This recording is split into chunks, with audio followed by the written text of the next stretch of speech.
selling book says. And I call it business as war because every day there's someone trying to take my clients, stab me in the back, threaten to do something.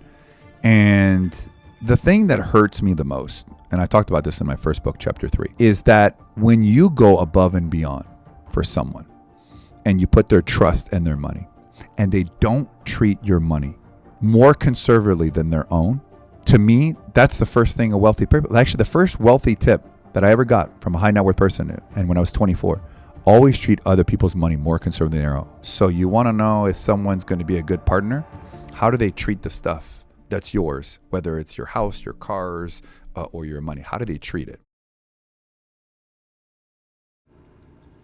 That is something that I have repeatedly stated, especially in the last year or so. And it's with regards to asset managers. I just refer to it as asset managers at the end of the day for a reason. I don't, regardless of what their position is, regardless of what their title is. And there's a good reason I call it that, okay? For obvious reasons. And some of the everybody is now experiencing, they're now seeing it, they've seen it domestically and they've seen it globally. Now, this all occurred since 2006 and then accelerated again in 2010. Keep that in mind, okay? So in perspective, start there, okay?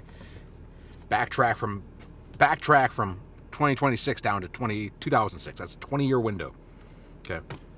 And you're seeing it domestically and globally. Now, go back to what I refer to as a hostile takeover with regards to a trust fund, things of that nature, because it's not just a trust. Keep in mind that trust funds they're just pieces of paper. They're organizations and pieces of paper at the end of the day. That's all it is. But what I experienced, even at that, before I was more or less extracted out of Michigan, right away in 2006, a handful of things occurred. They murdered Richard Wishaw, okay, the primary, okay, the principal. Then isolated Brian from his girlfriend at the time, in a very extreme hostile takeover, and was replaced with the KKK. And then took out his backups as well, his secondaries. That's part of it. Within 12 months, they replaced Richard Wishaw with a ex-military incumbent, okay, that was for more or less proved to be, for the most part, incompetent. Okay, when I say incompetent, I'm saying when it comes to revenue generating activity, they just leached off. They leached off of whatever fund was there. Okay, whatever funding was there.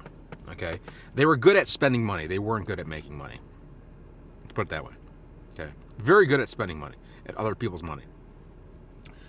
And in that short period of time, I was shoved out of the family office.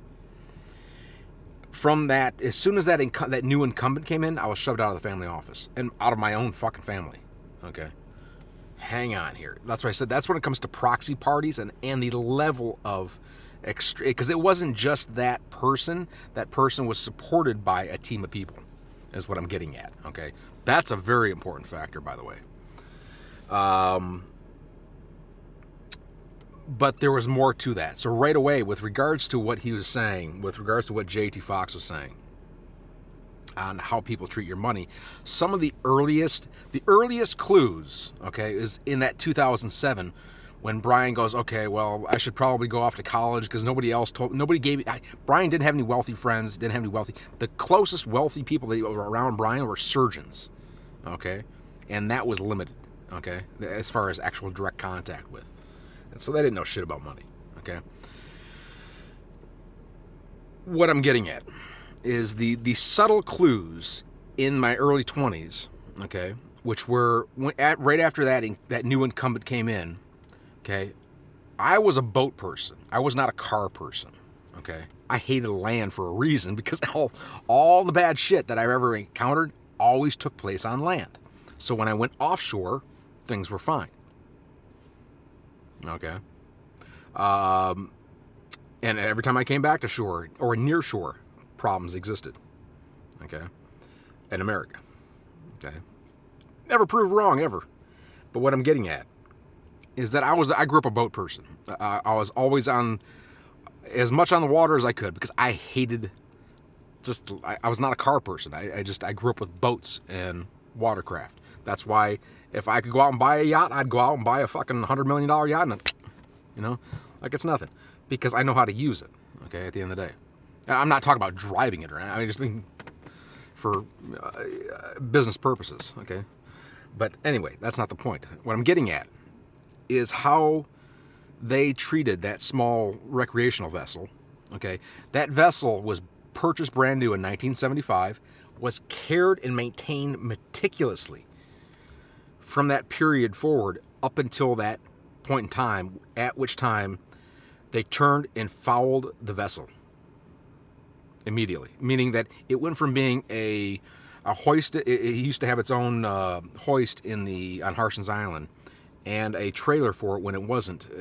When they moved that I wouldn't call it an asset, but they moved that vessel from a boathouse to a trailer on land, a lot of things started happening, okay? Including security issues, which there were some notable, very, very notable security issues. But especially in 2007, that's when it became ultra noticeable that suddenly the boat was now becoming a well boat, meaning you shoved it in the water, it had no foul, it had no bottom paint for it. It wasn't built to be. It was never held to be a well boat. Okay, that became some of the early things on Brian's side of life, where he goes, wait a minute, and then it just compounded. It instantaneously compounded and compounded and compounded from there.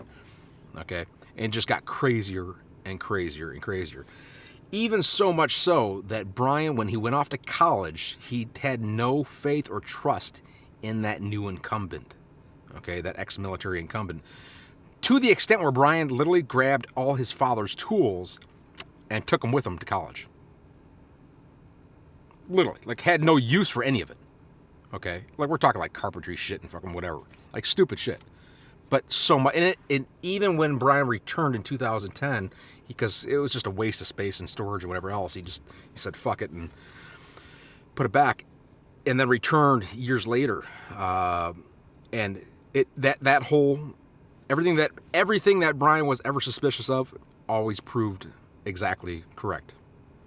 It was mismanaged, not taken care of. Shit was all over the place. Nothing was ever maintained, is what I'm getting at. That's only the part of it. Okay, now at the business side of things, at the business asset level of things, they closed down the family office. They just all kinds of shit. Okay, and it just got, like I said, it got worse and worse and worse. All while trying to shut Brian up in the process and walk away with the money. Okay, in terms of hostile takeovers and whatever. Those were the early years. Those were like the first early years and whatever. Of course, in recent years, there's been lots of other tactics deployed against Brian to slow him and hinder him. Attempts to get him to go certain directions when Brian has to keep going. Nope, not going to happen. And the cycle just keeps repeating itself and again and again and again and again. So in order to break that cycle, the only thing that will ever be permitted to occur is a large influx of cash. Okay, that's the only thing that can ever happen. Okay, and not from a VC standpoint. It's still an angel investor standpoint. Yes, I could probably get you a 10x, 20x return, but realistically, there has to be a minimum hurdle there before I can even start making that distributions. I can get you the ROI on the principal, but as far as a return on, you're looking at there's a minimum hurdle, is what I'm saying. So that's beside the point. But like I said, as far as the extreme disruptions that have occurred, and this is not, it is small scale, but what you have seen and everybody has experienced has been at large scale. Okay. The one thing that should always be obvious right away in the last 20 years is that nobody has contributed cash to Brian. They've made it ultra difficult, Excuse after excuse after excuse. Oh, you don't have a viable business. You don't have this. You don't have that. You don't blah blah blah. You look like this. You look like that. Like, who gives a shit, motherfucker? Contribute cash, and then you'll find out. Okay.